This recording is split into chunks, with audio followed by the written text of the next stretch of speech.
드릴 말씀은 큰 주제는요. 요한복음 4장에 나타난 하나님의 나라고요. 소주제는 예배라는 제목을 가지고 그 하나님의 그 말씀을 전하기를 원합니다. 오늘 그 본문 말씀을 보게 되면 한 사마리아 그 여자가 나옵니다. 제가 한번 이렇게 질문하면서 이 말씀을 진행해 나가기를 원합니다. 지금 한 사마리아 그 여자가 나오고 있는데요.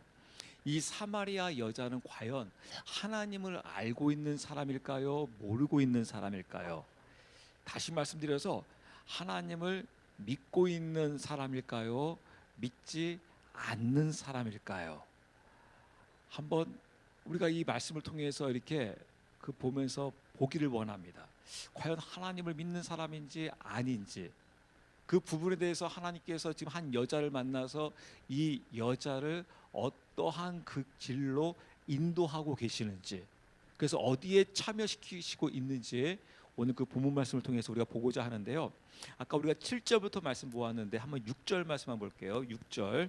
이제 거기에 야곱이 우물이 있더라. 그런즉 예수님께서 여행에 지치셨으므로 우물에 그대로 걸쳐 앉으시니라. 때는 6시쯤 되었더라. 네, 예수님께서 한 우물가에 계십니다. 근데 그 우물은 어떠한 우물이냐면 야곱의 우물이라는 거예요. 그러니까 그 우물의 그 소유주는 바로 야곱이죠. 야곱. 그런데 그 예수님께서 그 야곱의 우물가에 계시는데 몇 시에 있었다고 되어 있냐면 오늘 본문 성경에서 6시쯤에 즉 제6시다라고 이야기하고 있는 것을 볼 수가 있습니다. 이거는 이제 히브리인들의 시간이거든요. 이제 바로 히브리인들의 영시가 우리나라 시각으로 하게 되면 바로 오전 6시가 됩니다. 그래서 여기서 6시라고 하는 것은 우리의 시간으로 하게 되면 이 정오인 12시 정도가 됩니다. 그러니까 대낮이에요. 그러니까 굉장히 무더운 대낮. 특히 이 지역은 거의 사막지대이기 때문에 거의 이 12시 정도에 사람들이 물을 기르러 오는 경우는 극히 드문 일이에요. 거의 이 정오에는 물을 기르러 오질 않습니다. 왜냐하면 너무나 덥기 때문에. 그 사람들은 보통 이제 언제 물을 기르러 오냐면 이제 오후 한 해가 이제 어느 정도 이제 질 때, 좀 날씨가 좀 선선할 때 그때 물을 기르러 와요. 근데 지금 예수님께서는 가장 더운 날씨, 지금 12시 정도에 예수님께서 우물에 있는데 7절 말씀 보시게 되니까 한 여인이 예수님께로 와요. 7절부터 말씀 더 볼게요. 한 사마리아 여자가 물 기르러 오매 예수님께서 그녀에게 마실 물을 내게 달라 하시니. 네, 한 여자가 이제 오게 되죠. 그 여인에게, 그 사마리아 여자에게 지금 물을 달라고 하는 겁니다. 여기서 이제 우리가 이제 그 본문을 통해서 알 수 있는 것은 바로 무엇이냐면 앞뒤 말씀의 그 상황을 보았을 경우 참 이 사마리아 이 한 여자 왜 지금 사람들이 거의 오지 않는 이 시각에 왜 이 여자는 지금 물을 기르러 왜 왔을까라는 그런 질문을 해보게 되는 거예요. 그 이유는 바로 무엇이냐면 그 시간에는 웬만해서는 오지 않는다라는 겁니다. 이 여자는 뭔가 또 나중에 이제 그 본문을 그 뒤 말씀을 보시게 되게 되면 이 여자는 사람들을 상당히 지금 꺼려하고 있다는 것을 알 수가 있어요. 그것은 바로 무엇이냐면 사람들로부터 별로 이 여자는 별로 좋은 평을 받는 여자가 아니다라는 거예요. 주변 사람들로부터 때로는 비웃음의 대상이요 조롱의 그 대상일 수 있었다라는 겁니다. 그렇지만 그럼에도 불구하고 또 물을 안 마시고 살 수는 없잖아요. 물을 마시고는 살아야 되잖아요. 이제 그러다 보니까 이제 그 물을 기르러 오는데 사람들이 오지 않는 그 시간을 일부러 이제 가려가며 그 물을 기르러 오고 있는 그 여인의 모습을 보게 됩니다. 그리고 그 여자에게 예수님께서 말씀하시는 것이 바로 무엇이냐면 물 좀 달라는 거예요. 내가 지금 목마르니 물 한 잔만 달라라고 예수님께서 여자에게 요청하고 있습니다. 그때 이제 그 8절 말씀 보시게 되면 이렇게 나와 있어요. 제가 읽을게요. 이는 그분의 제자들이 먹을 것을 사러 그 도시로 갔기 때문이더라. 9절. 그때 사마리아 여자가 그분께 이르되 당신은 유대인이면서 어찌 사마리아 여자인 내게 물을 달라고 하시나이까 하니 이는 유대인이 사마리아 사람과 상종하지 아니하였기 때문이라. 이게 무슨 말이냐면요, 여자는 좀 전에 말씀드린 대로 사마리아 여자였다라는 거예요. 근데 이 사마리아 그 사람들에 대해서 여자뿐만이 아니라 사마리아 모든 사람들은 유대인들이 상종하지를 않았어요. 거의 사람 취급하지를 않았습니다. 완전히 그냥 좀 막말로 하게 되면 거의 개 취급해 버렸어요. 그 이유가 바로 무엇이냐면 이 사마리아 사람들은 이 유대인들이 보기에는 혼혈하라는 거예요. 유대인과 이방인이 뒤섞여 버린, 즉 정체성을 잃어버린, 쟤네들은 혼혈아로서 아주 비열하다는 겁니다. 그래서 이 유대인들은 사마리아 사람들을 아예 상대를 안 해버립니다. 더러운 자들. 그러니까 여러분, 사마리아인들도 유대인 볼 때 어떻게 대하겠습니까? 이 사마리아인도 자신을 무시하고 자신들을 조롱하니까 이 사마리아인들도 유대인을 안 좋아했어요. 그러니까 서로가 상종하지 않고 있는 것을 볼 수가 있습니다. 그런데 지금 한 남자가, 그것도 유대인이 이 여인에게 물을 달라 하는 거예요. 저는 또 한번 이런 질문을 해보게 돼요. 이 여자가 예수님이 유대인인지 어떻게 알았을까? 왜냐하면 겉으로 보기에는 거의 동일한 사람일 텐데 이 사람이 사마리아 남자인지 유대인의 남자인지 알 수가 없잖아요. 그러니까 지금 이 유대인에게는 뭔가 표시가 있었던 것 같아요. 우리는 유대인이다 라는 뭔가 그 보여질 수 있는, 그것을 보게 되면 예수님은 유대인으로서의 모습으로 다녔다는 것을 알 수가 있어요. 제가 며칠 전에 그 서울의 목사님들이랑 서울 가가지고 명동에 간 적이 있었습니다. 근데 명동에 갔는데요, 갑자기 저하고 비슷하게 생긴 그 여성이 갑자기 저에게 길을 물어본다고 하면서 길을 쫙 뭐라고 물어보는데 제가 알아듣지를 못했어요. 왜냐하면 저한테 중국어로 갑자기 중국어를 물어본 거예요. 제가 순간적으로 당황했습니다. 여기 중국 아닌데? 여기 서울 한복판 명동인데? 근데 저 사람이 왜 나한테 중국어로 물어보지? 내가 중국 사람처럼, 맞아, 난 중국 사람 생겼나 봐. 아무리 그래도 여기는 지금 베이징, 북경이 아닌데, 북경에서 제가 상대방이 저한테 중국어로 길을 물어봤다고 하게 되면 그러려니 해요. 왜냐하면 비슷하게 생겼잖아요. 뭐 중국 사람이나 한국 사람이나 비슷하게 생기니까 그냥 이렇게 어떤 지방 사람이 올라와 가지고 이 사람은 바로 이제 북경 사람인가 보구나. 그래서 이렇게 길을 물어볼 수 있는 거잖아요. 근데 이제 명동에서 저한테 물어보는 겁니다. 그래서 참, 그것도 동행이 있었는데 저한테만 중국어를 이렇게 물어보는 거예요. 그래가지고 내가 중국 사람처럼 생겼나 보구나 하면서, 그 무엇을 말씀드리고자 하는 거냐면 그 사람조차도, 그 중국 여자조차도 한국으로 여행 와가지고 저를 구분하지를 못하고 있는 거예요. 제가 중국 사람인지 말을 하지 않는 이상은 중국 사람인지 한국 사람인지 구분이 안 가는 겁니다. 여러분들도 마찬가지일 거예요. 말하지 않는 이상은 여러분들이 뭐 광주 시내에 나갔을 때 저 사람이 중국 사람인지 한국 사람인지 일본 사람인지 구분이 안 갈 것입니다. 그때 뭐 왔다시에가 나와든지 뭐 안 왔다가 나와든지 뭐가 나왔을 때 이제 구분이 되시겠죠. 그런데 지금 이 여자는 바로 구분하고 있는 것을 볼 수가 있어요. 유대인 남자가 왜 나에게 물을 달라 하느냐, 이 사마리아 여자에게 왜 물을 달라 하느냐, 그것을 보게 되면, 말씀의 정황을 보게 되면 예수님께서는 뭔가 유대인들은 나름대로 상당한 그 자부심이 있기 때문에 자신들이 하나님의 선택받은 그 선민이라는 그런 그 자부심이 있었기 때문에 뭔가 그 유대인들은 그 유대인으로서의 그 표시를 하고 다녔기에 저 사람은 유대인이구나라고 알 수 있었던 것 같아요. 마찬가지로 예수님도 그 유대인의 저는 정확히 여기에 더 깊이 공부하지 못했기 때문에 더 깊은 건 다시 잘 모르겠지만은 말씀의 정황을 보면서 예수님도 자신이 유대인인 것을 지금 나름대로 밝히면서 보이시면서 다니시고 있었구나라는 것을 우리가 이 말씀의 상황을 통해서 나름대로 알 수 있는 것을 볼 수가 있어요. 근데 그러면서 이제 아까 말씀드린 대로 또 하나, 그건 제가 그냥 말씀 보면서 재미 삼아서 간단히 하나 말씀드리는 것은, 여자가 지금 남자로부터 무슨 요청을 받았습니까? 여인여, 물 한 잔만 주시오. 우리가 여러분 영화 봤잖아요. 영화 보면, 여러분 예수님 영화 보게 되면 보통 예수님이 어떻게 나옵니까? 다 이제 발부터 쫙 크러지되면서 나와요. 뭐가 쫙 보면서 위로 쫙 흰 옷이 쫙 발견되면서 그냥 광채가 나면서 그냥 긴 머리한 그냥 눈이 파란 남성이 여인이여 물 한 잔 주세요. 그럼 어떻게 하시겠어요? 어쩜 그걸 보면서요, 야 예수님 진짜 매력 없었나 보다 남자로서. 일단 유대인이고 딴 걸 떠나서 한 남자가 지금 30세의 젊은 남자가 한 젊은 여자에게 물 한 잔만 주세요. 그러면 이 남자가 좀 괜찮게 생기거나 좀 멋있게 생겼으면 어떻게 했습니까? 네 알겠어요 하고서 줄 거 아니에요. 나한테 말을 붙이네 하면서 또 뭔가 좀 좋을 거 아닙니까? 그런데 여자가 이야기하는 거는 왜 나한테 물 달라고 하느냐? 당신하고 나하고 상관이 없는데.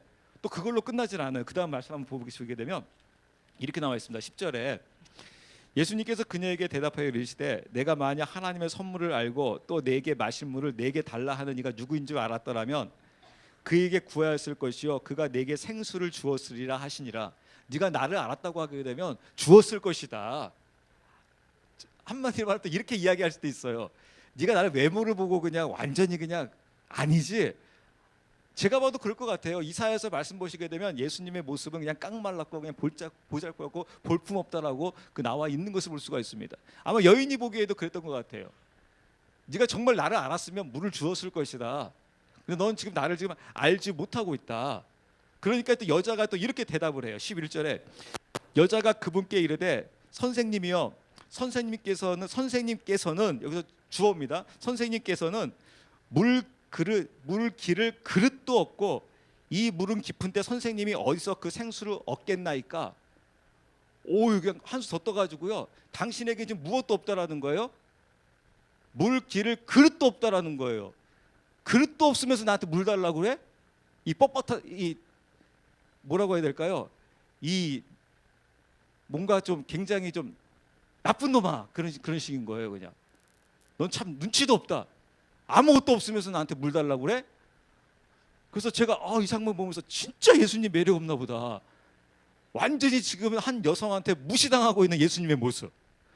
왜냐하면 제가 여러분 과거 청년 생활했을 때 자매들한테 그런 소리 굉장히 많이 들었거든요. 앞으로 이상형이 누구냐고요. 어떤 사람 만나고 싶냐고요. 그럼 대부분 하는 말이 뭐예요? 예수님 같은 분 만나고 싶대요. 근데 그건 영화에서 보는 예수님이에요. 아주 그냥 멋진 그냥 아주 확실하고 그냥 미남형이고 모든 사람이 보기에도 흠모할 만큼 그냥 멋있어.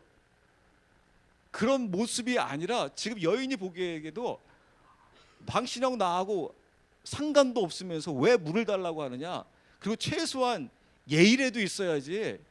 뭔가 그릇이라도 가져와 가지고 나한테 물을 달라고 해야지. 너는 그릇조차도 없으면서 나한테 물 달라고 해? 이런 괘씸한 한 여자에게 완전히 무시당하고 있는 그 예수님의 모습. 세상 말로 하면 얼마나 좀 쪽팔립니까 지금. 예수님은 한 여자에게 이런 매력도 없단 말인가.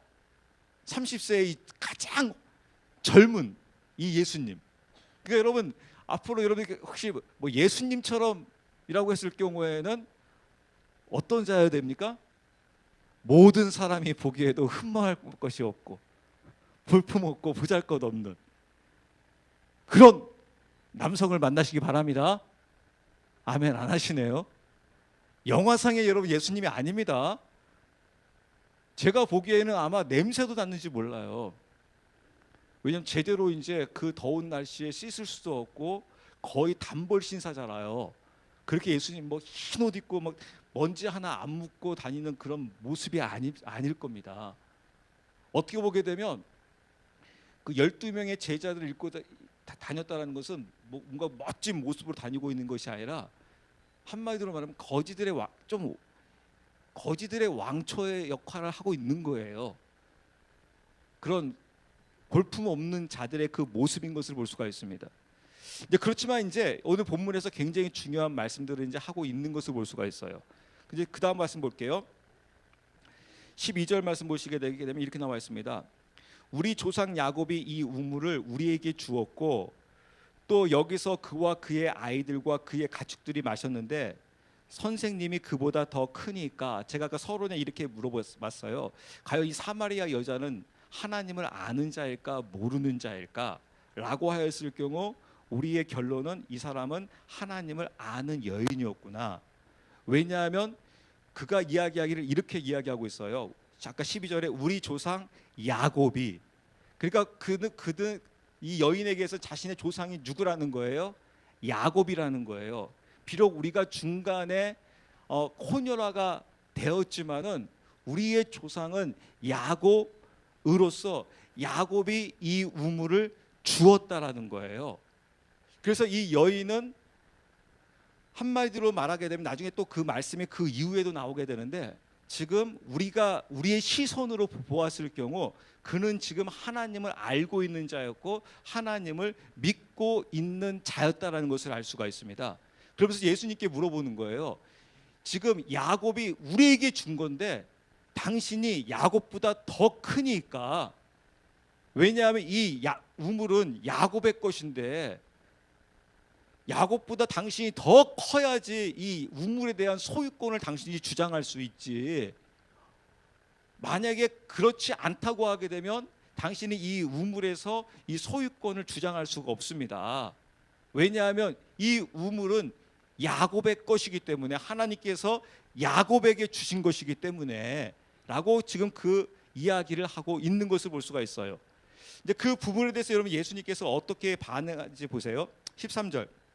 예수님께서 그녀에게 대답하여 이르시되 누구든지 이 물을 마시는 자는 다시 목마르려니와.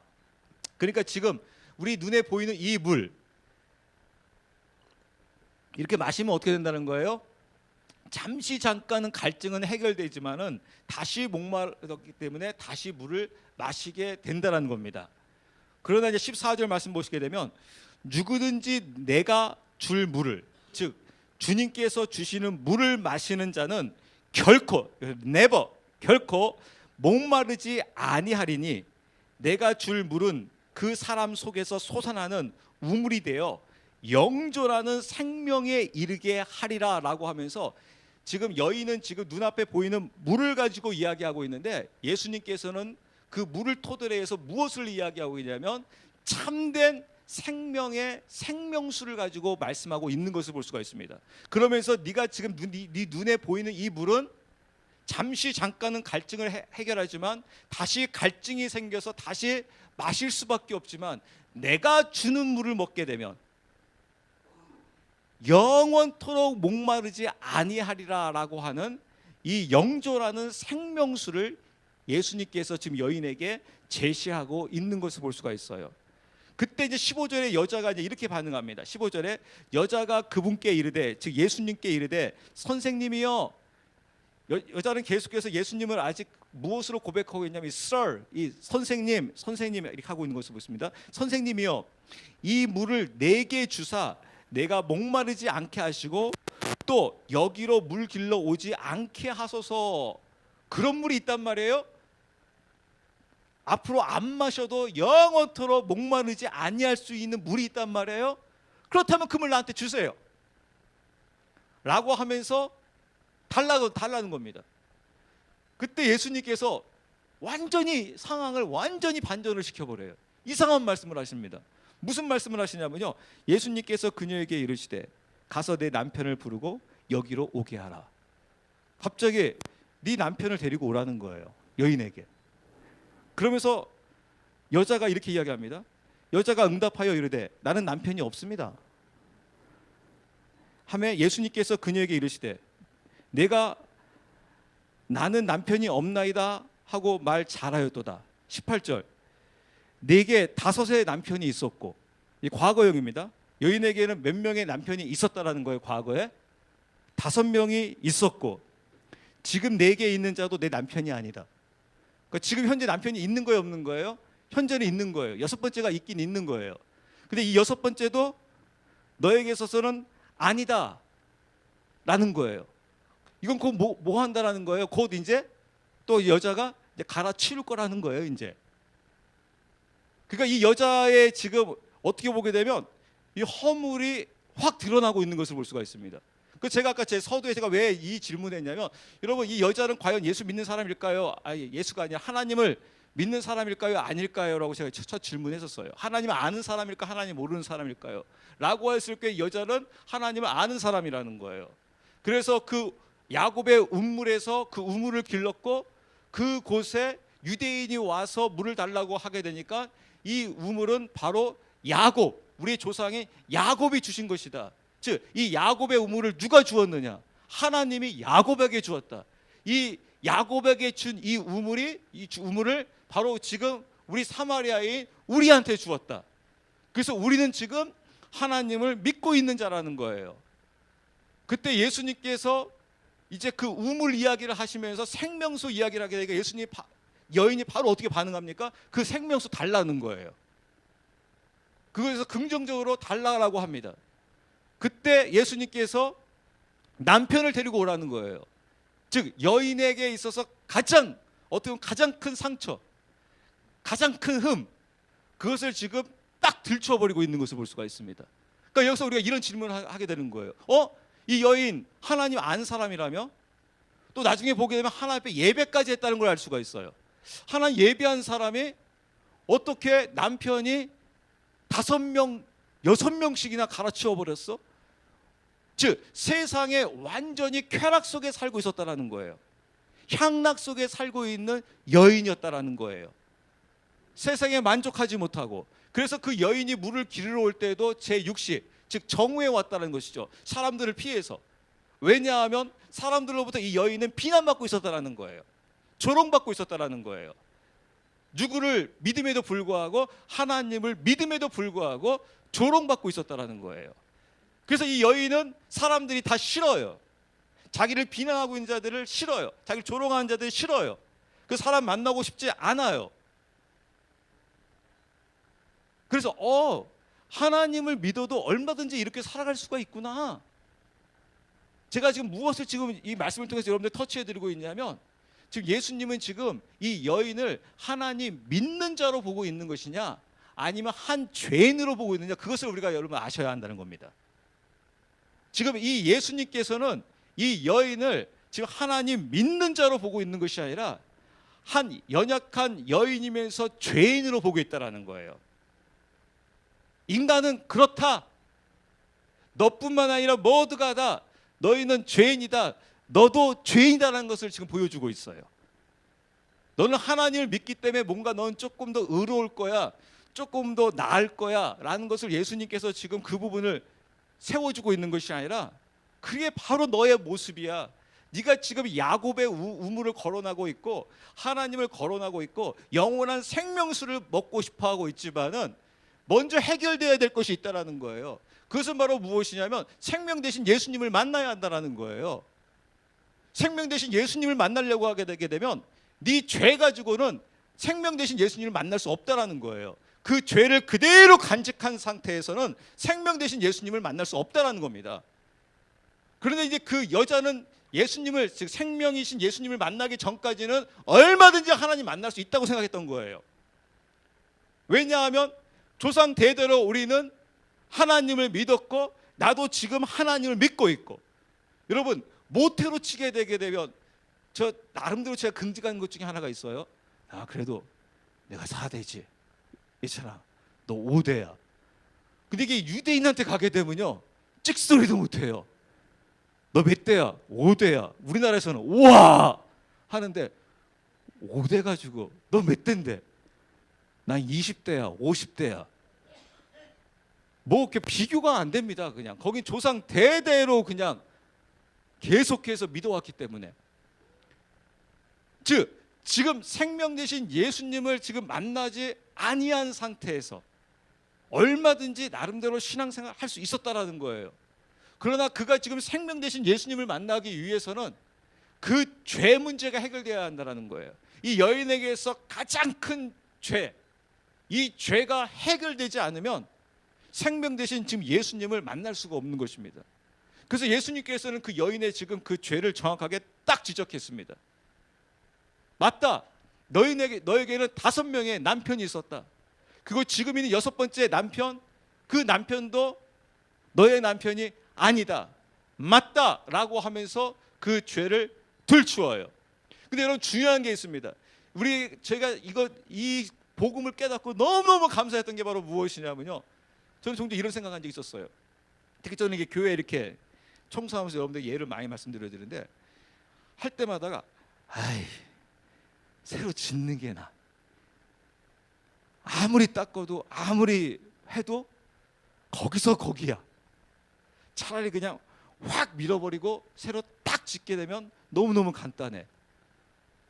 그러다가 제 자신에게 적용하게 됐어요. 그러다가 하나님께 감사하게 됐어요. 하나님이 이럴 것 같더라고요. 맞다. 별구야, 내가 너를 차라리 갈아버리는 게 나아. 내가 너를 고쳐 쓰겠다고? 야, 그거 진짜 힘들다, 야. 제가 양동원 가가지고 저한테 이름 물어봐요. 무슨 신이에요? 제가 최씨요 그랬더니 고집이 강하겠군. 최씨들은 뭐 앉은 데는 풀도 안 난대요. 그래서 무슨 씨인데요? 무슨 씨? 하여튼 여러분 보십시오. 한 사람을 고쳐 쓴다? 여러분 사람이 여러분 성격이 바뀝니까? 여러분 사람 성격 안 바뀝니다, 여러분. 절대 안 바뀝니다. 여러분 바뀔 거라고 생각하지 마시기 바랍니다. 교회 다니면 바뀔 것이다? 아닙니다. 하나님은요 안 바뀐 대로 쓰십니다. 베드로 보십시오. 베드로 일평생 안 바뀌었습니다, 여러분. 그 욱하고 막 그러는 거. 그래서 하나님은요, 여러분 베드로는 예수님의 뭐였습니까? 수제자였잖아요. 예수님께 십자가 짊어질 때 여러분 자신의 육신의 어머니 마리아를 사실은 누구한테 맡기고 가야 돼요? 그러면 베드로가 바로 어떻게 할까요? 베드로 이랬을 겁니다. 주님 걱정하지 마십시오. 내가 완벽하게 책임지겠습니다. 제가 목숨을 걸고 책임지겠습니다. 근데 예수님이 알았어요. 베드로 저거 우럭할 때 막 나오지 저거는 아니다. 그러다가 또 내 육신의 어머니 마리아하고 또 싸워가지고 대판 싸워가지고 또 이제 또 사니 못 사느니 막 난리 날 것이다. 오히려 조용하고 품성이 착하고 연약한 꾸준한 누구한테 맡기고 있습니까? 제자 중에서도 가장 어린 요한한테 맡기고 있어요. 왜냐하면 예수님은 아셨어요. 그 성격 안 변한다. 부활하신 예수님 만나도 안 변한다. 그래서 예수님은 좀 화끈한 사람은 그냥 화끈하게 쓰세요. 그냥 차분한 사람은 차분하게 쓰세요. 그래서 여러분 성격은 거의 안 바뀝니다, 여러분. 예수님 믿으면 바뀌겠지? 거의 안 바뀝니다, 여러분. 그대로 갑니다. 그 사람을 여러분 바꿔서 쓴다는 것은 여러분 이것은 너무너무 힘든 일입니다. 그리고 여러분 우리가 옛 속담에도 있잖아요. 열길 물속은 알아도 사람 속은 알 수 있습니까? 없습니까? 사람 속은 알 수 없어요. 그래서 여러분 다 웃어요. 여러분 특히 아내들이 여러분 남편들한테 이렇게 얘기합니다. 내가 당신 속 다 들여다보겠다고. 남편이 속으로 뭐라고 말로도 할 수 있지만 속으로 뭐라고 할까요? 너 나 하나도 몰라. 내가 속이는 게 몇 가지인데 너 지금 거기서 너 아는 거는 이거는 아무것도 아니야. 내가 지금 무슨 생각하고 있고 내가 지금 가깝게 나가서 무짓하는지 네가 아는 거는 수박 걸타기식에 이거 조금 알고 있는 거야. 속으로 웃어요. 자녀들도요 웃어요. 내가 너 낳고 자라가지고 네 속 다 뻔히 다 알고 있다. 엄마 몰라요. 내가 바깥에서 무슨 짓 하는지. 아는 거는 내가 다 알고 말 안 하는 것뿐이야. 그러고 있지만은 사람 속을 여러분 알 수가 없습니다. 그게 사람이에요. 제가 왜 무엇을 말씀드리고자 하는 것이냐면 하나님께서는 괜찮은 대로 그냥 바꿔버리는 게 나아요. 근데 그거를 고치시겠다라는 거예요. 고치셔가지고 하나님께서 쓰시겠다라는 거예요. 어떻게 보면 이 여인 세상에 완전히 세상의 향락에 쾌락에 찌들은 여인이에요. 어떻게 보게 되면 소망과 희망이 없는 여인입니다. 모든 사람들이 어떻게 보게 되면 조롱하면 다 제껴놓은 여인이에요. 그 여인을 지금 예수님께서 그 여인에게 지금 접근하고 있는 그 예수님의 그 모습을 우리가 지금 보고 있는 겁니다. 예수님은 모든 사람들로부터 조롱받고 비난받고 있는 이 여인을 지금 어떻게 예수님께서 찾아와 주시고 있는 것인가 하면서 우리가 말씀을 조금 더 이제 나가보도록 하겠습니다. 한번 읽어보세요. 19절부터. 여자가 그분께 이르되 선생님이여 내가 보니 선생님은 대언자로소이다. 우리 조상들은 이 산에서 경배하였는데 당신들은 이르기를 사람들이 마땅히 경배해야 할 곳이 예루살렘에 있다 하나이다 하매 네, 지금 여인이 그래서 아까 이 여인은 하나님을 믿는 사람뿐만 아니라 예배까지 했다라고 말씀드린 거 여기에 있는 거예요. 우리 조상들은 이 산에서 경배하였는데 당신들은 그러니까 유대인들 당신들은 이르기를 사람이 마땅히 경배해야 할 곳은 예루살렘에 있다 하나이다. 이게 말이 됩니까? 우린 여기서 하나님을 예배하고 있다. 그런데 당신들은 이야기하기를 이 예루살렘에서만 예배해야 한다고 하느냐? 그게 말이 되겠느냐? 어디에서건 예배하면 되는 것이지 하나님을 대상으로 예배하면 되는 것이지 왜 꼭 당신들은 예루살렘에서만 예배해야 한다고 하느냐? 우리는 이 산에서 우리 조상 대대로 하나님을 향하여 경배했다라는 거예요. 이제 그 부분에 대해서 21절에 예수님께서 이렇게 말씀하십니다. 제가 읽을게요. 예수님께서 그녀에게 이르시되 여자여 내 말을 믿으라. 너희가 이 산에서도 아버지께 경배하지 아니하고 예루살렘에서도 경배하지 아니할 때가 이르니라. 그러면서 예수님께서 22절에 도저히 이해하지 못하는 말씀을 하십니다. 특히 우리 입장에서는 굉장히 서운한 말씀을 하세요. 예수님이. 혹시 여러분 22절 이 말씀 보시면서 그런 생각 드신 적 있습니까? 예수님 서운해요. 어떻게 저희를 이렇게 평가할 수 있어요? 여러분들이 서운해 하셔야 돼요. 예수님이 완전히 차별 있게 이야기를 하세요. 어떻게 차별 있게 이야기하냐면 이렇게 이야기합니다. 여인에게 이렇게 얘기합니다. 22절. 너희는 여러분 이 말씀 듣을 때 충격적이지 않습니까? 예수님 우리 보통 여러분 예수님은 누구를 위해서 오셨어요? 나를 위해서 오셨고 우리를 위해서 오셨고 온 인류를 위해서 오셨어요. 근데 그 예수님이 지금 사마리아 여자한테 어떻게 이야기하고 있습니까? 너희는 라고 이야기해요. 너희는 딱 해버립니다. 뭔가 완전 남처럼 이야기해버려요. 남처럼. 왜 제가 이것을 제가 강조하냐 그 다음 말씀 보게 되면 그래서 충격이에요. 너희는 너희가 알지 못하는 것에 경배하고 지금 여자는 지금 아까 야곱의 우물을 거론하면서 우리 조상은 이곳에서 하나님을 향하여 경배했습니다 라고 하는데 하나님이 뭐라고 하냐면 너희는 너희가 알지 못하는 것을 경배했다 그러는 거예요. 이걸 2016년도 지금 우리에게 적용하는 이런 거예요. 우리 풍성함께 와가 예수님께서 예수님이 오셨어요. 예수님 보고 싶었어요 하는데 예수님이 너희는 이거 우리를 너희래. 예수님 감사해요. 우리는 막 예수님 저를 위해서 죽어주시고요. 예수님이 저를 너무너무 사랑해 주시고 저를 신부 삼아줘서 너무너무 감사해요. 그런데 예수님이 풍성히 보시고 너희는 알지 못하는 것을 경배하였다. 이게 무슨 말인가? 우리한테 완전히 그냥 남 취급하면서 너희는 너희가 알지 못하는 것을 경배하고 그러면서 또 뭐라고 하냐면요. 우리는이라고 해요. 여러분 우리는 누구예요? 우리가.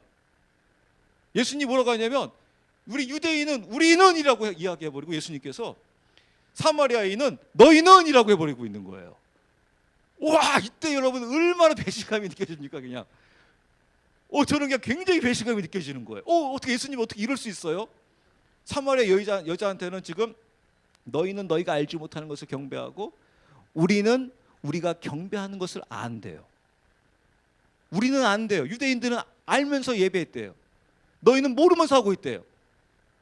그러면 이건 굉장히 큰 문제잖아요. 이건 지금 누가 평가하고 있는 겁니까? 예배를 받으시는 주님께서 평가하고 있는 거잖아요. 주님께서 너희는 모르고 하고 있다는 거예요. 근데 우리는 알고 한다는 거예요. 알고 한다는 거예요.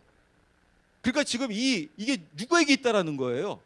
생명이 누구에게 있다라는 거예요. 너희는 없고 우리에게 있다라는 거예요. 그러면서 더 충격적인 그 다음 말씀하세요. 우리가 경배하는 것을 아노니 이는 구원이 유대인에게서 나기 때문이라. 구원이 어디에서 나냐면 유대인에게서 난대요.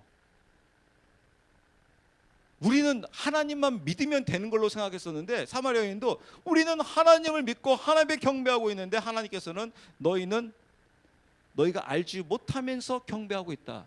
그러나 우리는 알고 있다. 왜냐하면 우리에게서 구원이 나기 때문이다 하면서 인류를 구원하시기 오시기 위한 예수님, 나를 구원하기 위한 오신 그 예수님께서 말씀하시는 게 바로 구원이 유대인에게 있다는 거예요.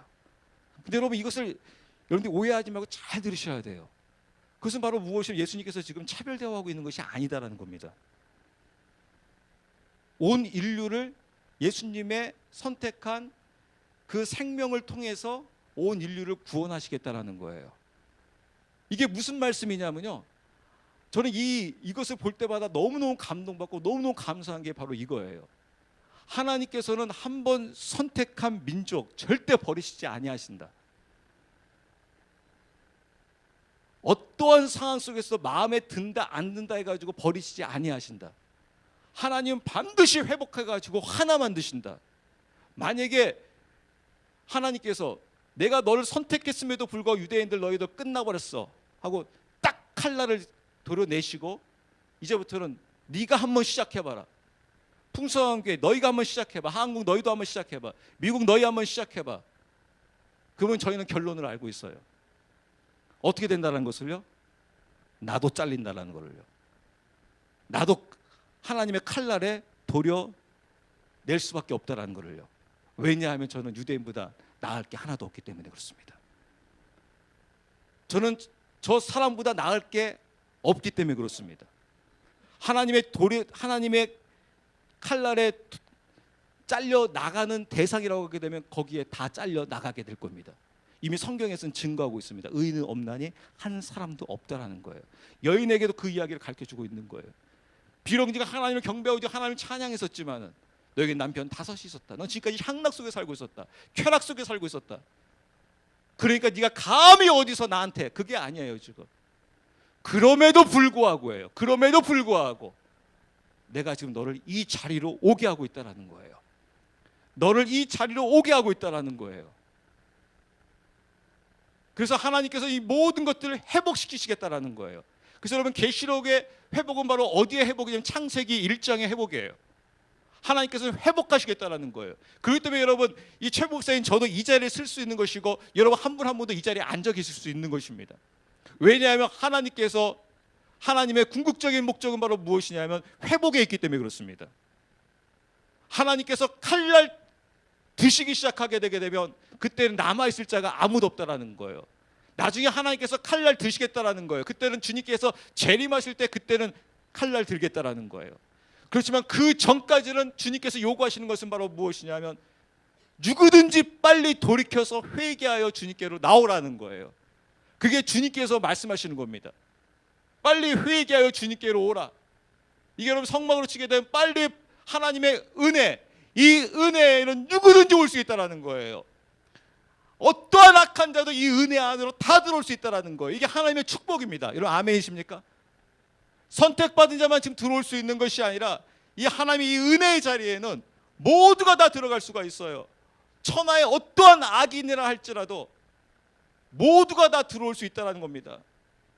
그래서 이 은혜의 자리에 들어온 자에게 주님께서 말씀하시는 건 바로 이거예요. 그래서 주님께서는 온 인류를 위해서 여러분 십자가에 못 박혀 죽으셨습니다.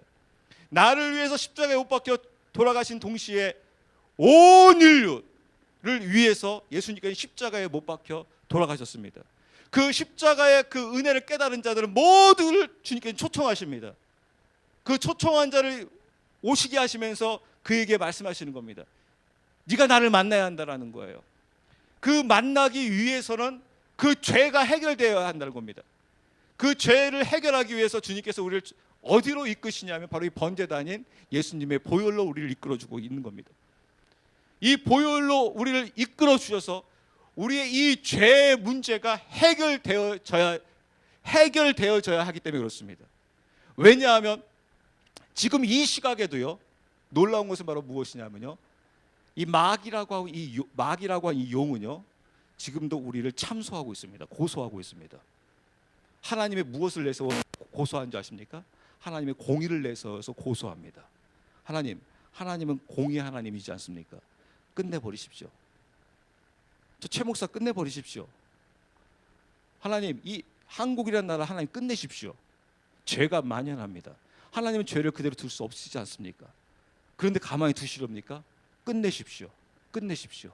라고 하면서 마귀는 계속해서 우리를 하나님 앞에 고소하고 있는 것을 볼 수가 있습니다. 그러나 하나님께서는 우리에게 기회를 주십니다. 우리 육신이 살아있는 동안에 기회를 주세요. 무엇하라고요? 빨리 회개하여 돌이키라고요. 그리고 그 회개하여 돌이킨 자 마귀의 참소를 막아주겠다라는 거예요. 전 여기에 얼마나 감사했는지 몰라요. 왜냐하면 여러분, 마귀가 참소하기 시작하게 되면요, 내가 태어나는 그 순간부터 지금까지의 모든 죄는 마귀는 다 밝혀버릴 수가 있습니다. 적나라할 정도 다 밝혀버릴 수가 있어요. 그때 하나님이 보호해 주셔야 돼요. 예수님이 보호해 주셔야 돼요. 나는 저 죄를 씻겨넣으라고 보호해 주셔야 돼요. 근데 여러분, 그 죄가 자백되고 하나님 앞에 고백되어지지 않게 되게 되면요, 나중에 그 마귀로부터 벗어날 길이 없습니다. 그래서 예수님께서 지금 그 여인을 통해서 여인의 그 죄를 드러나게 하면서 지금 주님께로 생명으로 인도하고 있는 것을 볼 수가 있어요. 그러면서 여러분, 그 다음 말씀 굉장히 놀라운 고백을 합니다. 여러분, 그 다음 말씀 볼게요. 23절에 그러나 참되게 경배하는 자들이, 여러분 이걸 잘 보셔야 됩니다. 영과 진리로 아버지께 경배할 때가 오나니 지금이라. 이는 아버지께서 자기에게 그렇게 경배하는 자들을 찾으시기 때문이라. 24절 하나님은 영이시니 그분께서 경배하는 자들이 반드시 영과 진리로 그분께 경배할지니라. 즉 지금 이 여자를 단순히 회복뿐만 아니라 어느 자리까지 지금 이 여인을 초대하고 있냐면 예배의 자리까지 초대하고 있어요. 근데 그 하나님께 예배하는 자가 어떠한 모습으로 하나님께 예배해야 되냐면 하나님은 영이시래요. 영. 그래서 하나님 앞에 어떻게 예배해야 하냐면 영과 진리로 예배해야 한대요. 이걸 여러분 개역개정에서는 우리가 신령과 진정이라고 이야기를 하고 있습니다. 그럼 여러분들에게 질문해 볼게요. 하나님 앞에 예배해야 되는데 하나님이 영이시기 때문에 어떻게 예배해야 하냐면 영과 진리로 아버지께 나가야 한대요.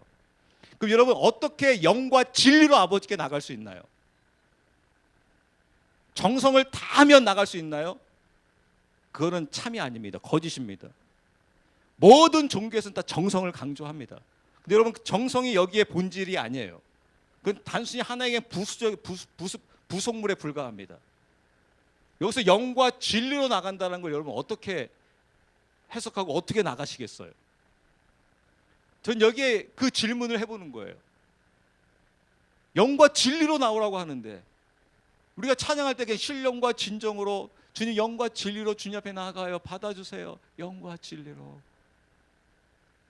리더 인도하면서 합니다. 여러분, 영과 진리로 하나님께 나가요. 영으로, 진리로. 할렐루야. 영으로 나갑니다.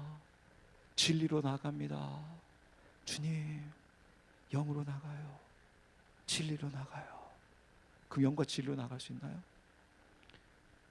감정은, 분위기는 그럴싸합니다. 분위기는 싹 음악 들어오면서 같이 영과 진리로. 주님, 영으로 나가요. 진리로 나가요. 영과 진리로. 영으로. 그럼 뭔가 마음이 차분해지면서 나가는 것 같지만 성경에서 지금 그거를 이야기하고 있을까? 이 영과 진리로. 이 답은 주고 있어요. 답은 뭐라고 주고 있냐면 하나님이 영이시래요. 하나님이 영이기 때문에 영으로 나가야 한다는 거예요. 저는 이것을요, 하나님이 만들어주신 바로 이 성전을 통해서 그 답을 찾게 되었어요. 여러분 옆에 보세요.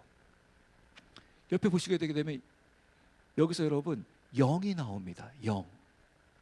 하나님이 영이시라고 합니다. 저는 여기서 보면서요, 이 제상으로 들어갈 이 메노라, 바로 성령의 인도하심. 이 영이라는 게 바로 무엇입니까?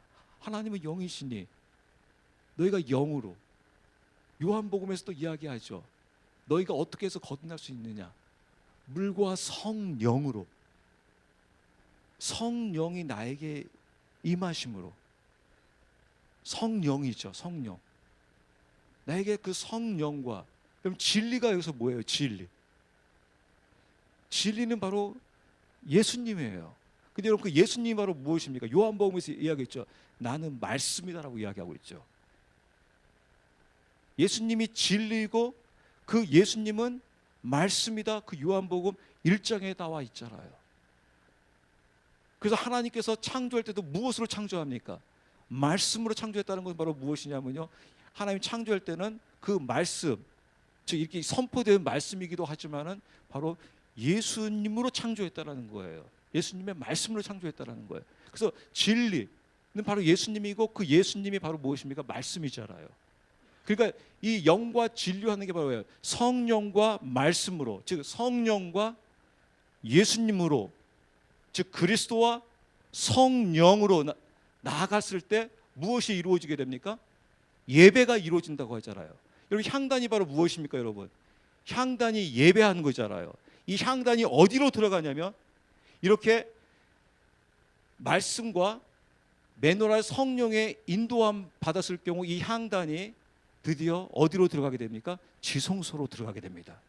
이 향이 피워지게 되고 이 피워진 향이 어디로 들어가게 되냐면 지성소로 들어가 하나님과 하나 되어지는 그런 축복이 지금 주어지고 있는 것을 볼 수가 있습니다.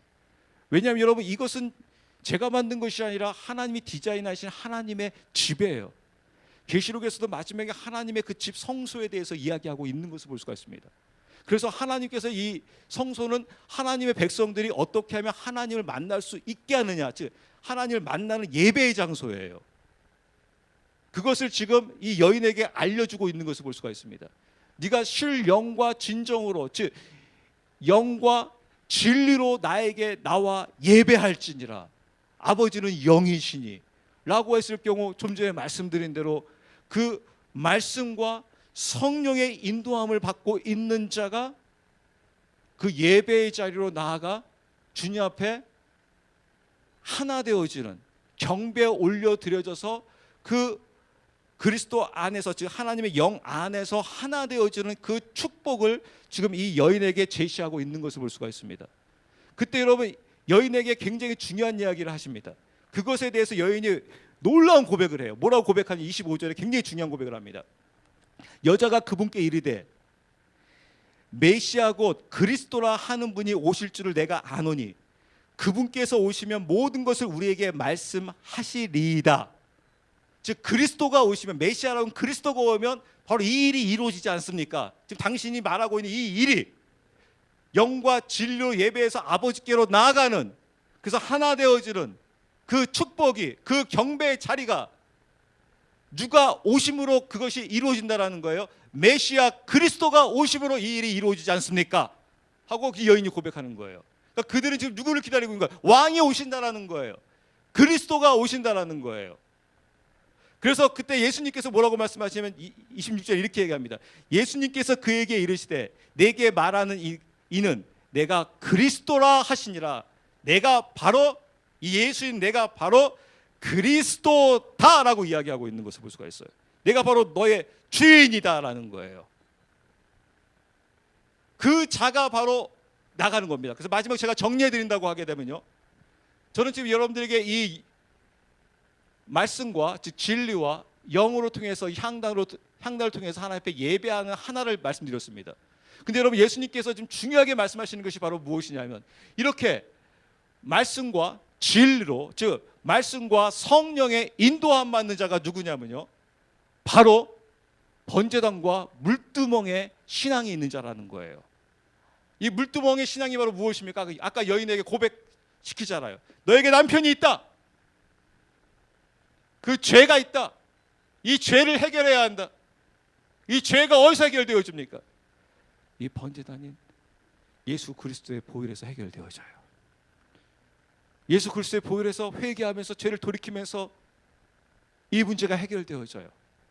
그래서 누구를 고백하냐면요, 예수님이 나의 생명이심을 고백하게 돼요. 예수님이 나의 모든 죄를 사하여 주셨고 예수님께 나의 죄 때문에 죽으셨다는 사실을 알게 되고 깨닫게 돼요.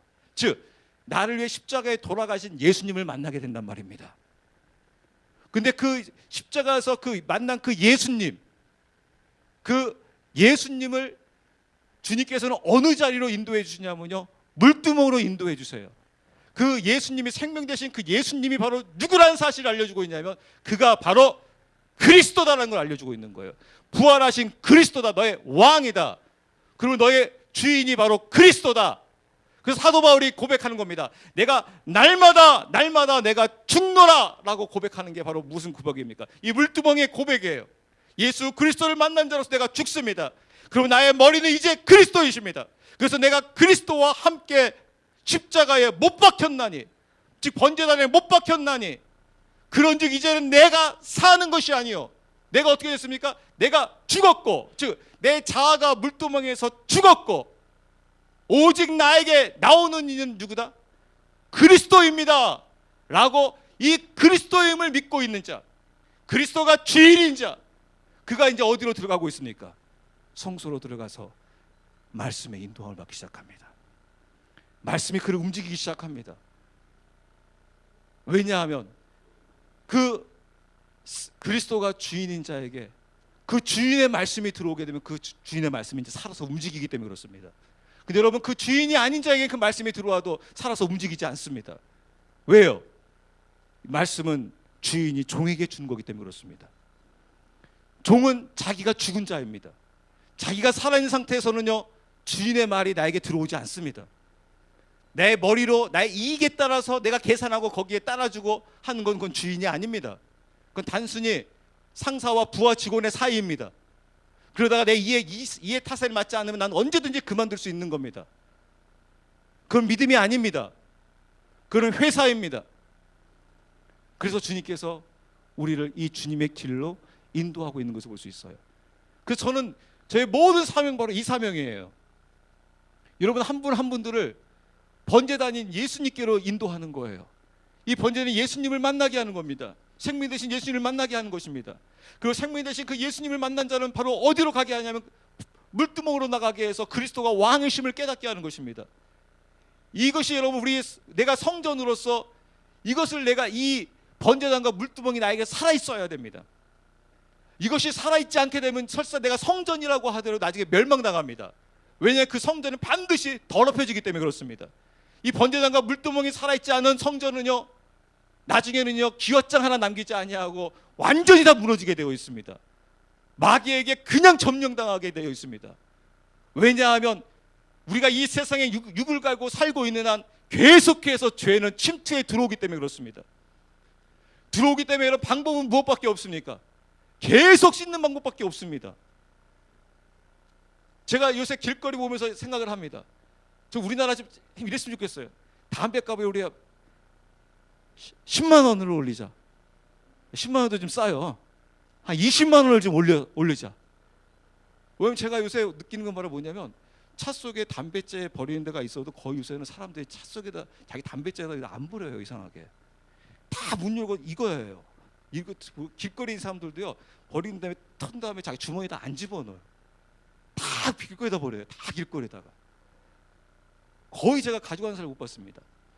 그러니까 저희가 보면요, 매일 길거리 보게 되면 또 아이들도 그냥 가다가 먹고 나면 그냥 던지고 가요.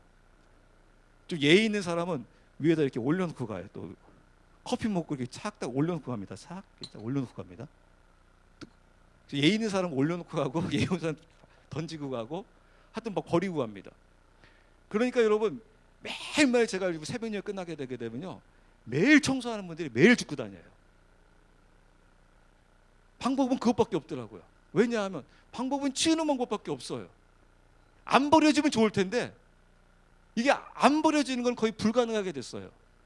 그래서 치워야 돼요. 집에도 여러분 방법은 그것밖에 없어요. 계속 청소하는 방법밖에 없어요. 또 하는 겁니다. 또 청소하는 겁니다. 이게 잘 굴러가야 합니다. 계속해서 잘 굴러가야 합니다. 그래야지 깨끗해지는 거예요. 그리고 번제단에 가서 물두멍에 가가지고 자꾸 내 자아가 죽었음을 선포하는 겁니다.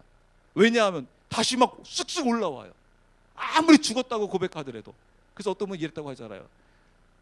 어떤 목사님이 나 이제 주님 죽습니다 하고 죽음을 선포하고, 나 이제 그리스도에서 아빠 죽었다, 여보 나 죽었어 하고 가다가 이게 또 으크 올라오잖아요. 여러분, 제가 말했어요. 성격은 바뀐다고 안 바뀐다고요? 또 올라오잖아요.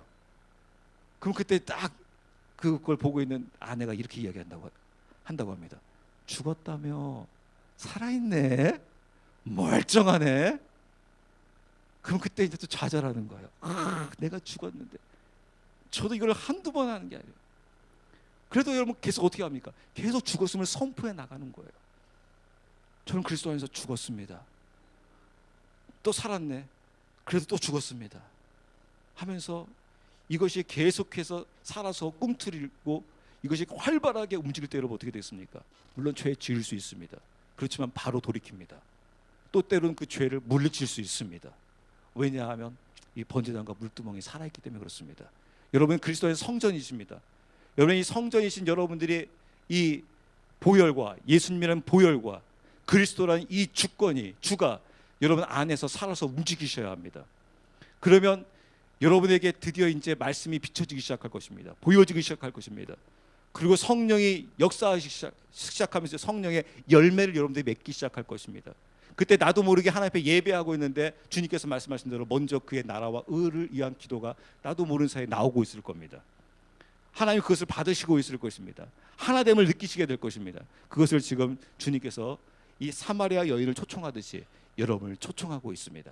기도합니다.